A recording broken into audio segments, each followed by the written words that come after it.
오늘은 맥주감사 주일입니다. 코로나19 사태가 여전히 유중함에도 불구하고 하나님은 우리의 가정, 우리의 교회, 우리의 일터를 지켜주셨습니다. 은혜와 사랑과 복을 베풀어 주셨습니다. 하나님께 감사와 영광을 드립니다. 맥주감사절은 한 해의 상반기 감사로 마무리하고 또 하반기 감사로 출발한다는 의미가 있습니다. 마음으로 감사, 입술로 감사, 물질로 감사, 온몸으로 감사. 골로새서 3장 15절 표현대로 하나님께서 보실 때 우리 모두가 다 감사하는 자가 될 수 있기를 바랍니다. 레위기 23장을 우리가 펴놓고 있습니다.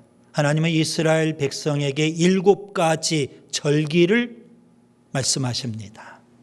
매주 지키는 절기, 안식일이 있죠. 여러분 23장을 보세요. 1절부터 안식일 절기가 있습니다. 그리고 봄철에 지키는 절기로 3가지가 있습니다. 4절부터 6월절 혹은 무교절이라고도 표현합니다. 그리고 9절부터 초실절이라고 말합니다. 그리고 3번째 오늘 본문 15절 맥주절 혹은 77절 오순절이라고도 말합니다. 이렇게 3가지 절기는 봄철에 지키는 절기입니다. 그리고 가을철에 지키는 절기가 또 3개 있습니다. 23절 나팔절이고요. 26절 대속죄일이고요. 33절 초막절 혹은 수장절, 장막절 이렇게도 표현합니다. 이 3개의 절기는 가을에 지키는 절기입니다. 그래서 레위기 23장에는 전체 7가지 절기를 지키라고 하나님께서 말씀하십니다. 그 중에 6월절, 맥주절, 그리고 수장절 이 3개의 절기는 이스라엘의 3대 절기입니다. 반드시 이스라엘 남자는 예루살렘 성전에 가서 절기를 지켜야만 했습니다. 자, 그러면 맥주절, 이스라엘 백성에게는 아주 중요한 절기입니다. 오늘 우리에게도 굉장히 중요한 절기라고 표현하고 싶습니다. 한국교회는 전통적으로 맥주절을 7월 첫째 주일 지켜오고 있습니다. 성경에서 말씀하시는 맥주절과 한국교회가 지키고 있는 맥주절은 약간 차이가 있습니다. 한국교회에서는 맥주절을 7월 첫째 주일에 지키는데 왜 이런 전통이 생겨났을까요? 지금은 보리 농사를 거의 짓지 않지만 보리 농사를 지으면 대체적으로 6월에 보리 수확을 합니다. 그래서 보리 수확이 끝나고 7월 첫째 주 한국교회가 맥주절을 지켜왔던 겁니다. 추수감사절도 유사한 전통이 있습니다. 미국 교회가 매년 11월 넷째 주 목요일에 추수감사절을 지키죠. 그 전통을 우리가 이어받아서 한국교회는 매년 11월 셋째 주일 추수감사절을 지키고 있는 겁니다. 성경에 나오는 수장절과는 약간 차이가 분명 있습니다. 맥주감사절은 우리나라 농경 문화에서 7월 첫째 주로 그렇게 지키게 되었고 추수감사절은 미국 교회 전통을 이어받아서 11월 셋째 주 추수감사절을 지키고 있는 겁니다. 맥주절 보리 농사와 깊은 관계에 있죠. 그래서 대부분 사람들이 맥주절은 오늘 우리 시대에 별로 상관없는 절기가 아니냐, 그렇게 소홀히 하는 경우가 있습니다. 맞습니다. 농경 시대도 아니고 지금은 산업화 시대도 넘어서 정보화 시대 아니겠습니까? 맥추감사절 농사 짓지 않기 때문에 우리와 상관없는 절기일 수도 있습니다. 그런데 이런 질문을 던져봅니다. 별로 의미도 없고 상관도 없는 것 같은 그런 맥추절을 왜 하나님은 지키라고 하셨을까요? 신명기 16장 10절, 내 하나님 여호와 앞에 77절 맥추절입니다. 77절을 지키되 내 하나님 여호와께서 내게 복을 주신 대로 내 힘을 헤아려 자원하여 예물을 드리라. 왜 맥추절을 하나님이 지키라고 말씀하고 있을까요? 하나님이 복 주셔서 맥추절을 지키라고 했는데 하나님이 우리에게 주신 복은 도대체 뭘까요? 물론 많은 복을 하나님이 주시는데요. 여러분, 오늘 설교의 제목은 맥추절의 3가지 감사, 그렇게 제가 표현했습니다.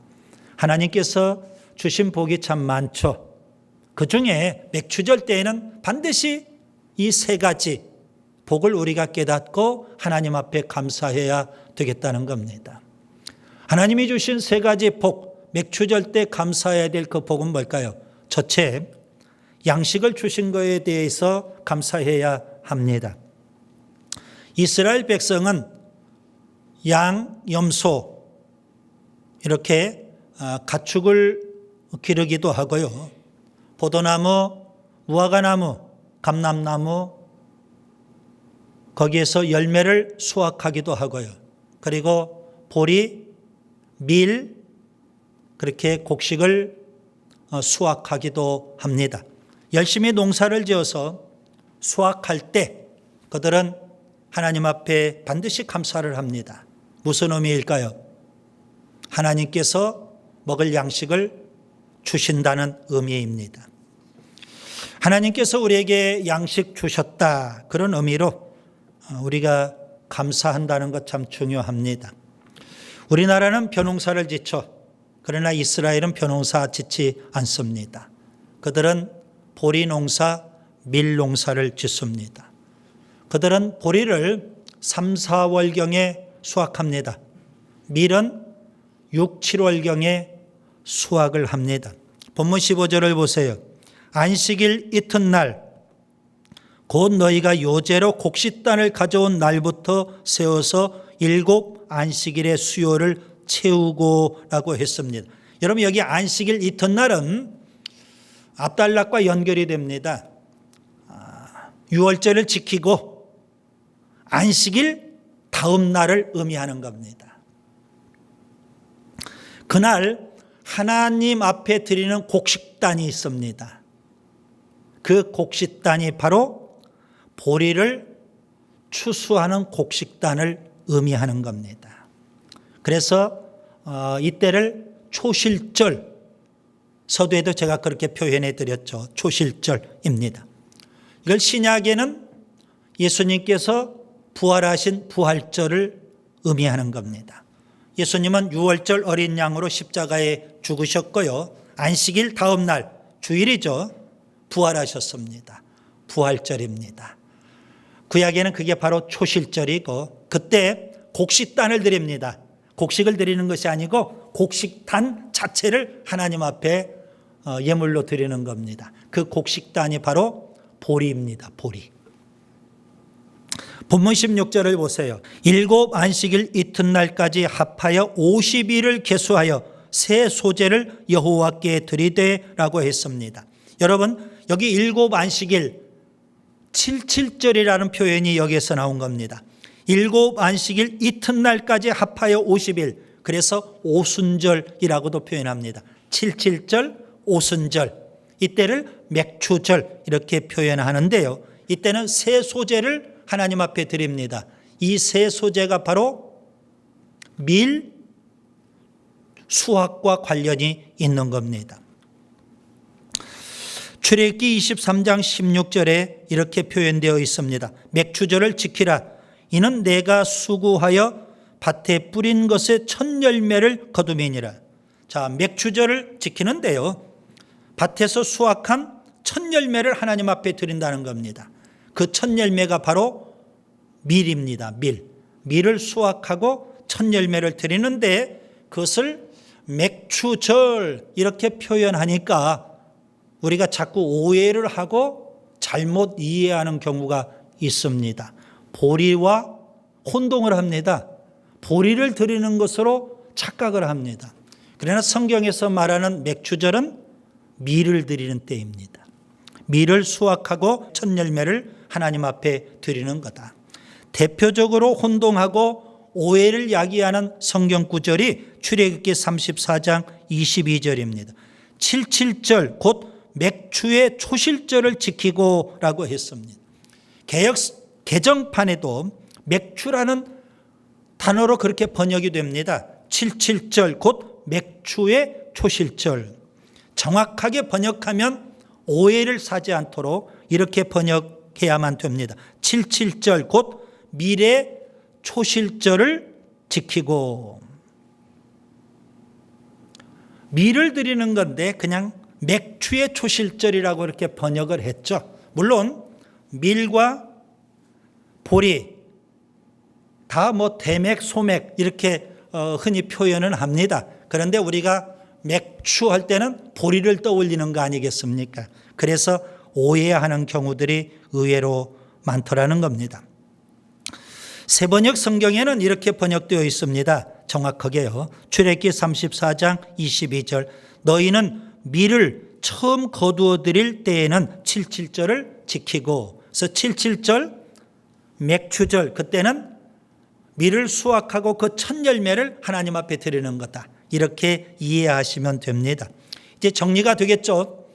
구약의 초실절은 보리의 첫 열매와 관련이 있고 77절 오순절 맥추절은 밀의 첫 열매와 관련이 있다.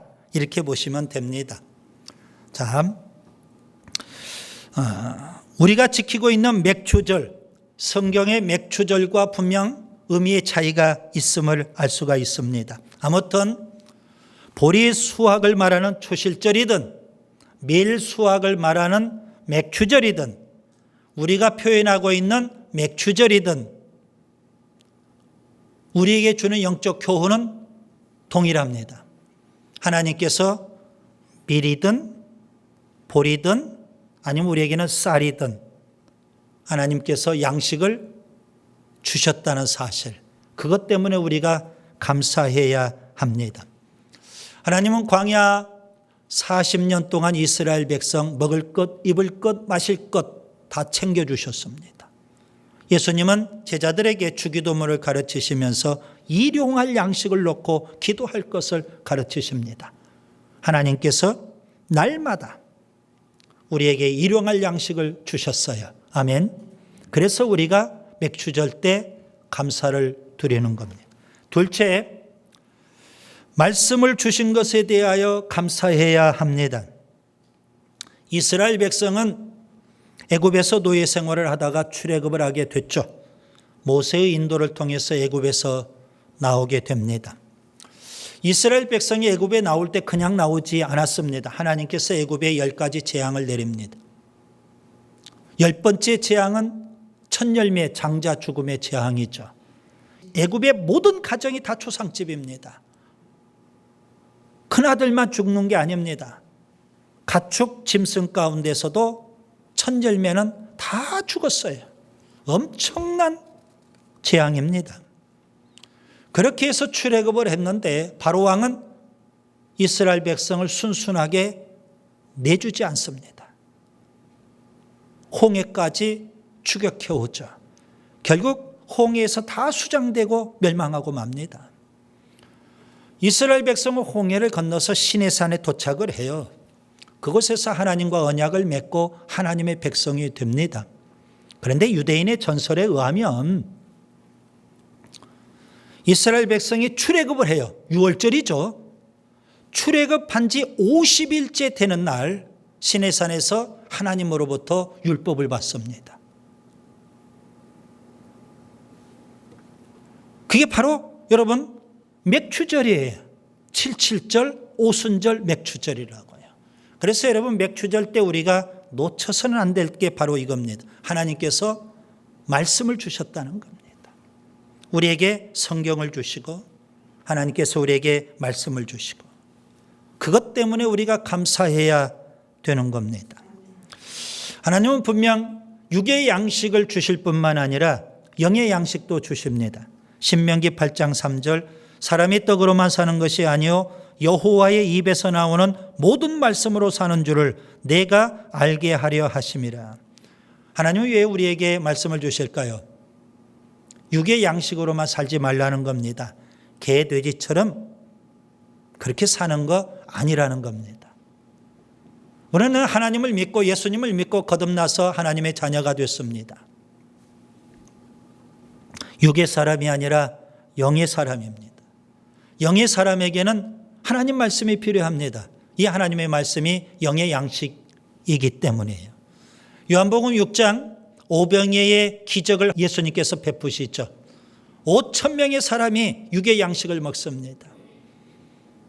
오병이의 기적을 베푸시고 예수님은 곧 육의 양식을 먹여주시고 예수님은 영의 양식도 주십니다. 진리의 말씀을 가르치시죠. 요한복음 6장 35절 나는 생명의 떡이니 내게 오는 자는 결코 줄이지 아니할 터이요 나를 믿는 자는 영원히 목마르지 아니하리라. 그런데 육의 양식을 먹었던 그들이 영의 양식 먹을 줄을 모릅니다. 하나님 말씀이 너무 어렵다고 그들이 거부합니다. 서로 다투면서 거부를 해요. 요한복음 6장 63절 살리는 것은 영이니 육은 무익하니라. 내가 너에게 이런 말은 영이요 생명이라. 여러분 그들은 오병의 기적을 통해서 육의 양식을 먹었어요. 그런데 영의 양식을 먹을 줄을 몰라요. 끝내 그들은 예수님 곁을 떠나버리고 맙니다. 근데 예수님께서 제자들에게 묻죠. 너희도 가려느냐? 베드로가 대답합니다. 요한복음 6장 68절 주여 영생의 말씀이 주께 있사오니 우리가 누구에게로 가오리까? 육의 양식이 예수님에게 있사오니가 아닙니다. 영의 양식이 주님께 있사오니 우리가 어디로 가오리까? 하나님 분명 우리에게 육의 양식을 주셨고요. 동시에 우리에게 영의 양식도 주십니다. 여러분은 하나님의 말씀을 얼마나 사모하시는지요? 갓난아이가 젖을 사모하듯 그렇게 우리가 하나님의 말씀을 사모해야 되는 줄 믿습니다. 시편 1편 복 있는 사람은 주야로 하나님의 말씀을 묵상한다고 했습니다. 말씀을 가까이 해야 됩니다. 마태복음 13장 예수님은 씨 뿌리는 비유를 말씀하시죠. 길가 하나님의 말씀을 받아요. 깨달은 듯해요. 그런데 즉각적으로 마귀가 그 말씀의 씨앗을 빼앗아 가버린다는 겁니다. 지난 상반기 우리가 힘들고 어려운 상황에 있었지만 그래도 우리는 예배의 불을 끄지 않았습니다. 강단을 통해서 끊임없이 우리에게 말씀해 주신 것, 그리고 그 말씀을 듣고 우리가 힘들지만 신앙으로 살아온 것, 우리가 감사해야 되지 않을까요?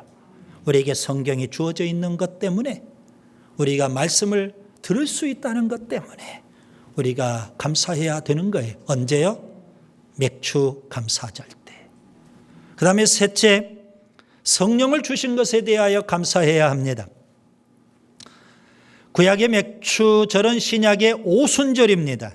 사도행전 2장 오순절 날 성령이 임하고 교회가 탄생하게 됐죠.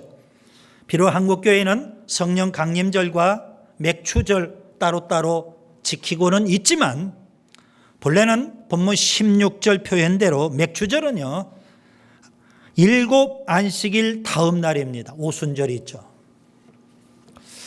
하나님은 육의 양식인 보리, 밀, 우리에게는 쌀이란 걸 주셔요. 또 영의 양식인 말씀 하나님이 주셔요. 게다가 하나님은요 성령과 교회를 주십니다. 맥추절에 우리가 감사해야 될 것 중에 또 하나가 바로 이겁니다. 성령을 주시고 교회를 주신 것 때문에 감사해야 되겠다는 겁니다. 교회가 문을 닫고 끝났다 생각을 해보세요. 우리에게 교회가 없다고 생각을 해보세요. 하나님은 우리에게 교회를 주심으로 예수님의 제자답게 경건하게 살게 해주십니다. 하나님 우리에게 성령을 주심으로 사역자답게 사명에 살게 해 주십니다. 사도행전 1장에 예수님께서 승천하시기 직전 제자들에게 약속하십니다. 아버지의 약속하신 성령을 기다리라. 예수님 승천하시고 제자들은요 마가의 다락방에 와서 그 약속의 말씀을 붙잡고 기도합니다. 마음을 같이하여 오로지 기도에 힘써요. 아버지의 약속하신 성령을 사모하며 기도하는 겁니다. 열흘 동안 그렇게 기도했는데 오순절날 그곳에 불같은 성령, 바람 같은 성령이 임하게 됐어요. 교회가 탄생한 겁니다. 제자들은 세상에 나가 담대하게 복음을 전합니다. 여러분, 그들은 육신의 정욕, 세상의 쾌락을 멀리하고요, 죄와 세상과 마귀를 이기고요, 그들은 증인으로서 복음을 열심히 전하며 사명에 살았던 겁니다. 여러분, 신앙생활은 성령을 떠나서는 불가능합니다. 교회를 떠나서는 불가능한 겁니다. 하나님께서 우리에게 성령을 주시고 교회를 주시는 것은요, 신앙생활 잘해라, 사명에 살아라, 그렇게 말씀하고 계시는 겁니다.